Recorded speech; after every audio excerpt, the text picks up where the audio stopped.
Some interviews make headlines. This one would make history.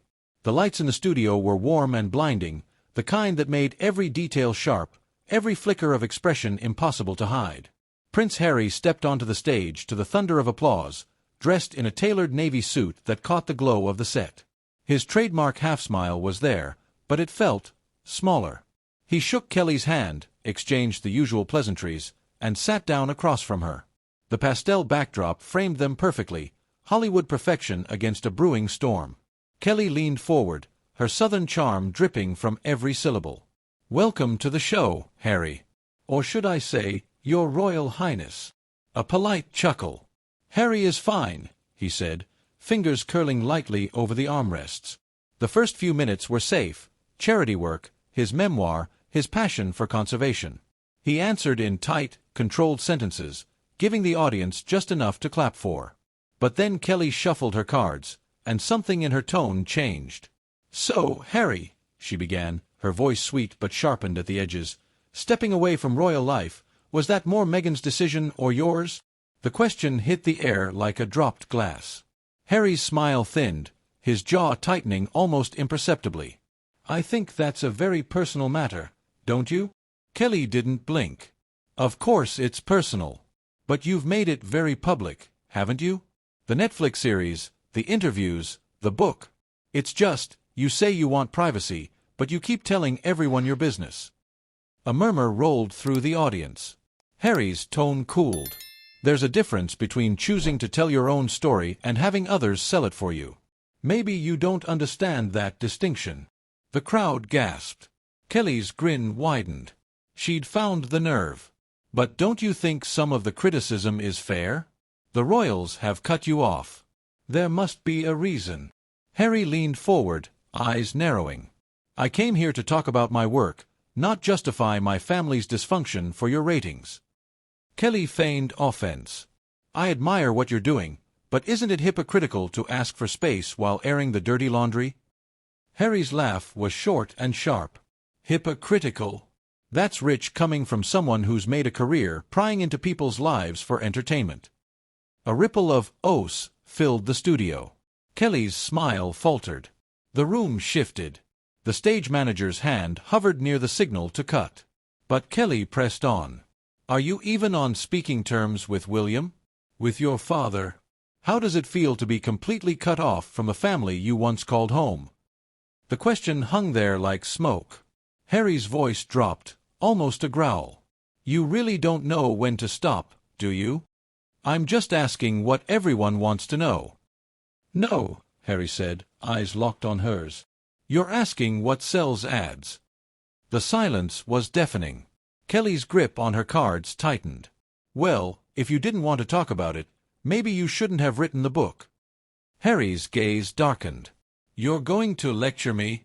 You?" He didn't give her a chance to reply. "You don't know a bloody thing about living under that microscope. About watching your wife compared to your dead mother in the tabloids, day after day, while the people who could defend her don't." His voice cracked, just barely, but the fire in his eyes didn't waver. Kelly, for the first time, seemed uncertain.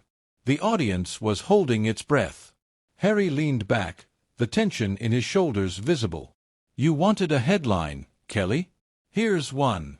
I would rather be hated for telling the truth than applauded for keeping silent about a lie." Kelly opened her mouth, but nothing came out. Somewhere in the control booth, a producer mouthed, "Cut to break." Harry stood, not storming out, but deliberate, as if reclaiming the ground he'd been dragged into. The crowd erupted in a mix of cheers and stunned murmurs. Kelly tried to force a smile, but the damage was done. The cameras caught every second as Harry walked off stage, the echo of his words still hanging in the charged air. This wasn't just another celebrity interview gone wrong. It was the kind of moment that wouldn't fade in a day's news cycle. And the world would be talking about it for a very, very long time. The set lights were warm, almost too warm, casting the pastel backdrop in a deceptively soft glow. But anyone paying attention could feel the crackle in the air. Harry sat in the oversized chair, posture relaxed but fingers tight on the armrest. Kelly leaned forward, cards in hand, her voice smooth as glass but edged with something sharper. "I think the world deserves to know, Harry. Do you regret it? Leaving the crown. Leaving your family. Do you? Harry's lips curled into a slow, bitter smile. Do I regret leaving behind people who cared more about public image than their own son? Do I regret protecting my wife and children from that nightmare? No, Kelly, I don't. But I do regret thinking I'd find empathy here. The audience reacted in fragments. Some clapped cautiously, others froze, sensing the tension hardening between them. Kelly didn't back down. Her voice, still calm, slid in like a blade. So you're saying you've burned all those bridges and you don't care what anyone back home thinks of you? Harry turned to her fully, his glare like ice. You're damn right I don't. And if you keep asking these bloody questions, you're going to find out just how much I don't care about this interview either. A sharp gasp tore through the room. The studio lights suddenly felt hotter, the space tighter. Kelly's fingers trembled slightly as she straightened her cards, but her gaze didn't falter. The stage manager waved frantically for a commercial break. Neither moved. When the cameras came back on, the tension still clung to the air like smoke. The audience leaned forward, unable to look away. Kelly forced a tight smile. All right, welcome back. We're here with Prince Harry. Just Harry, he cut in. We've established that, haven't we? A few nervous chuckles broke the silence, but Kelly wasn't laughing. She tapped her cards against the desk.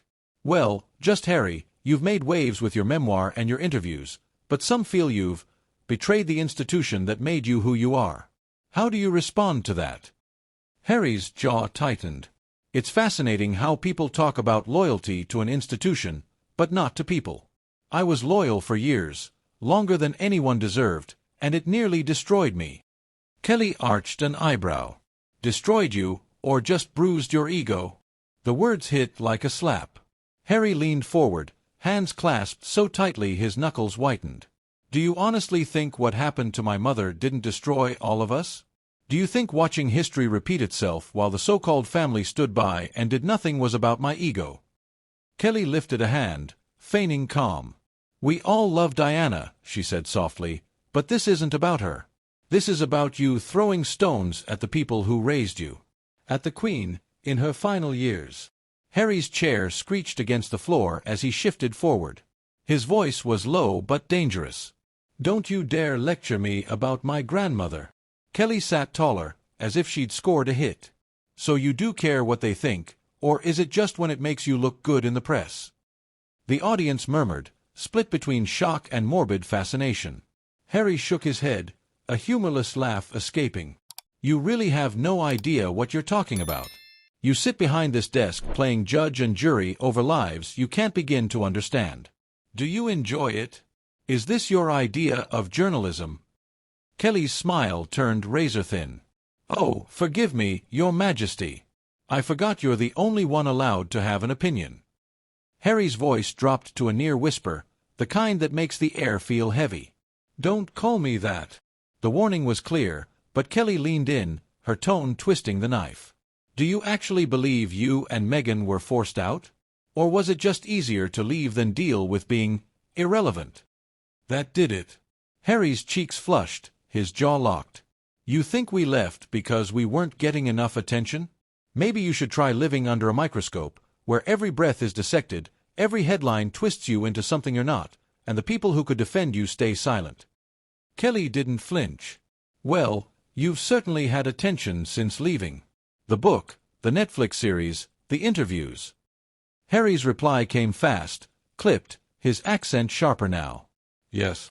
Because if I don't speak, others will. And they'll sell a version of me I don't recognize. You may think this is all entertainment, Kelly, but for me, it's survival. The audience went silent. Kelly's eyes flickered, just for a moment, as if the weight of his words had landed. Harry leaned back, voice steady but low. You wanted a headline? Here it is. I'd rather walk away from all of it than spend one more day letting people like you tell my story for me. He stood, not in anger, but with the finality of someone ending a battle on his terms. The camera followed him as he walked off stage. Kelly's forced smile remained, but the set felt colder, smaller, and utterly changed. No one in that studio would forget what had just happened. And neither would the millions who'd watch it later, over and over again. The tension in the studio was no longer just under the surface, it was thick enough to taste. The bright stage lights seemed harsher now, throwing sharp shadows across Harry's face as Kelly Clarkson leaned forward, eyes locked on him like a predator who'd found her opening. "You claim you wanted privacy," she said, her tone almost playful but with a blade hidden in it, "but you're on more magazine covers now than ever. So which is it, Harry? Do you want to be left alone, or do you want to stay famous?" For the first time, Harry's voice rose, sharp, cutting, and loud enough that the audience collectively leaned back.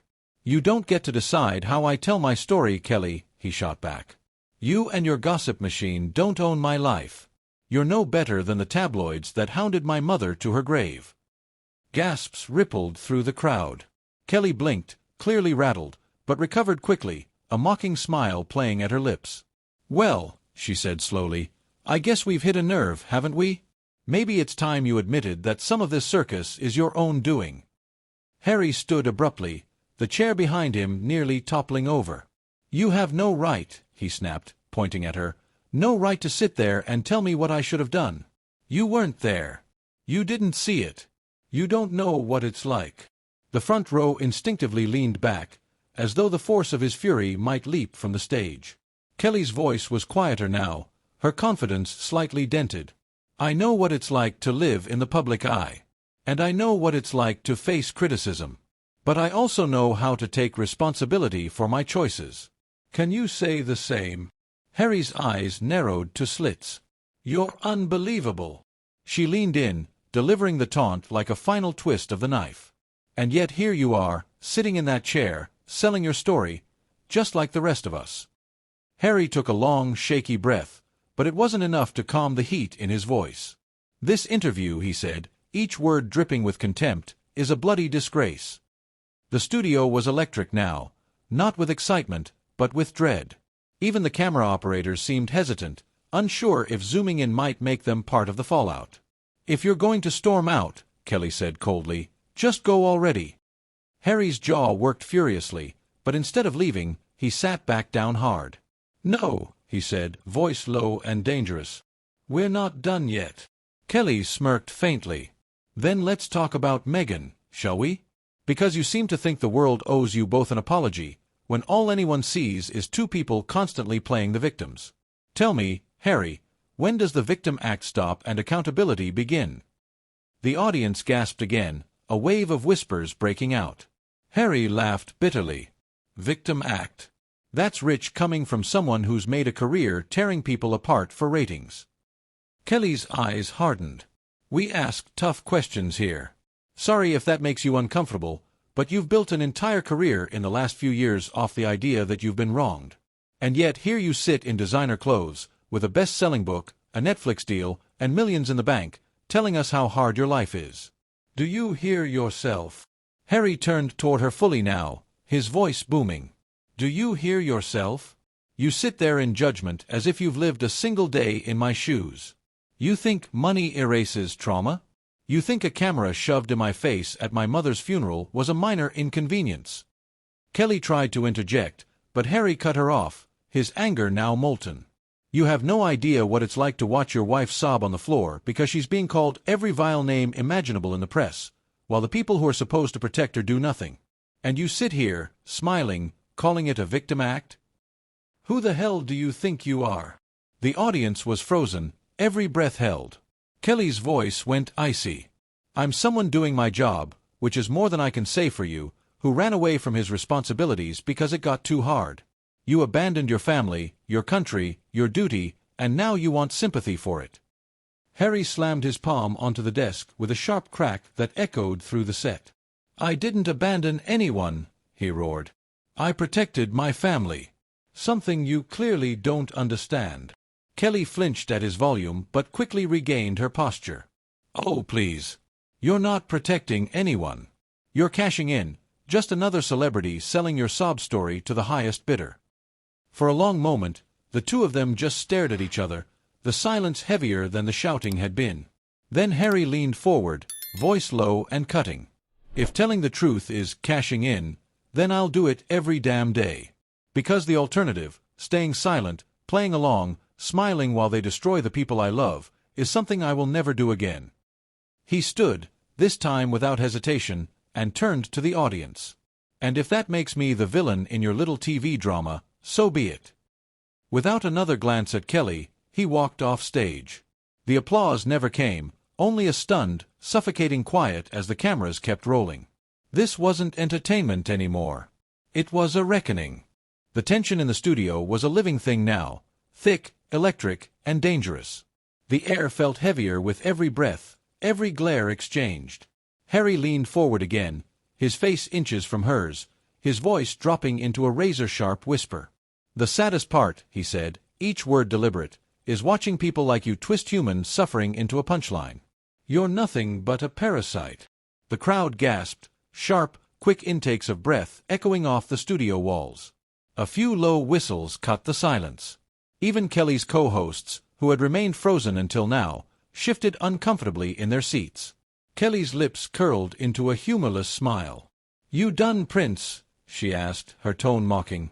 Harry's eyes narrowed, the muscles in his jaw tightening. "Don't call me that. Not from you."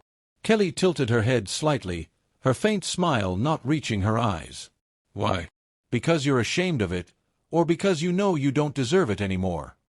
For a moment, Harry said nothing, just stared at her with an intensity that made the entire room hold its breath. Then, slowly, he stood again.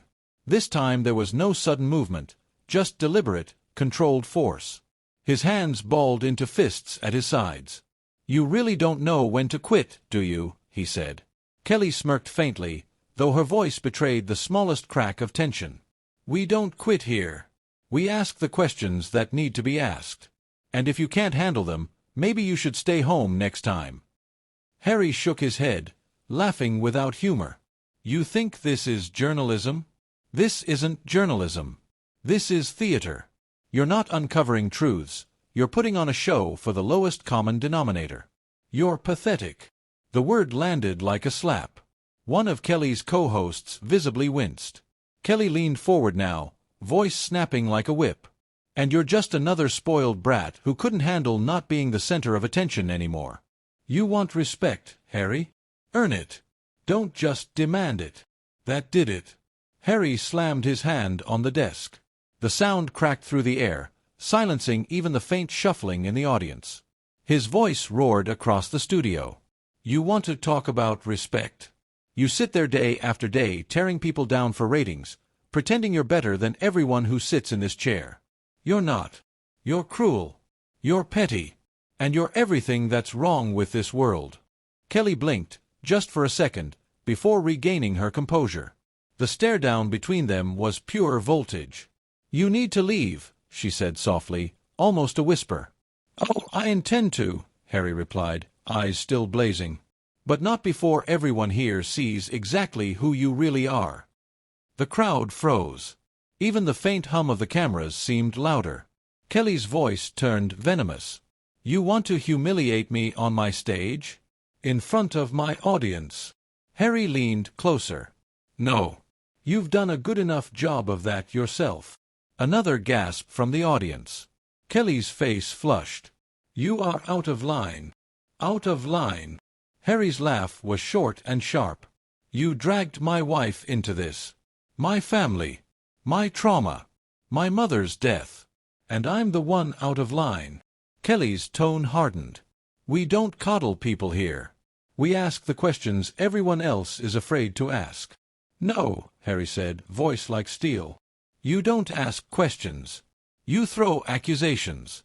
You bait people into losing their temper so you can sit back and play the victim. That's not journalism. That's cruelty." Her fists clenched. The audience was split, half leaning forward with rapt attention, half clearly uncomfortable, some recording on their phones. "If you can't handle the heat," Kelly said, "maybe you should have stayed in your palace." Something inside Harry snapped. He slammed both hands on the desk so hard a coffee mug toppled. "I left the palace to protect my family, from people like you. And now you sit there pretending you know something about my life." Kelly's smirk faltered for the first time. "You're nothing but an angry, spoiled prince who thinks the world owes him something." Harry's eyes went cold. His voice dropped to a terrifying calm. "Choose your words carefully, Kelly. Or what? She shot back. Harry straightened, towering over her. One day, people are going to wake up and realize you're just a bully hiding behind a smile. Kelly's eyes narrowed. And you're just a man who couldn't handle reality. Get out. The words hung in the air. Harry's cold smile returned.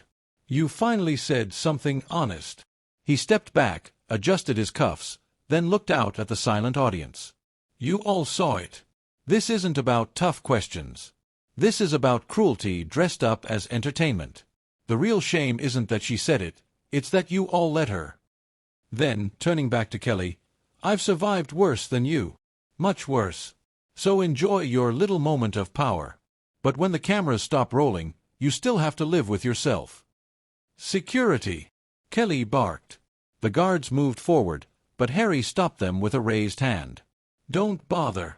I'm leaving, because I refuse to stay in a place this toxic for another second. He took a few steps, then paused and looked over his shoulder. You want to talk about victims, Kelly? Look in the mirror. You're the saddest one of all. With that, he walked out. The doors closed behind him with a decisive thud. The audience erupted, half clapping, half booing. Kelly stood alone at her desk, cheeks flushed. The cut to commercial came too late. Outside, in the cool evening air, Harry's face was hard, but his eyes were calm. He'd come for an interview. He left having burned the stage down. And everyone watching would remember exactly who lit the match. If you were in that studio, whose side would you be on? Was Harry justified, or did he cross the line? Drop your thoughts in the comments below. Share this with friends, and don't forget to follow for more unfiltered, raw confrontations that cut through the noise.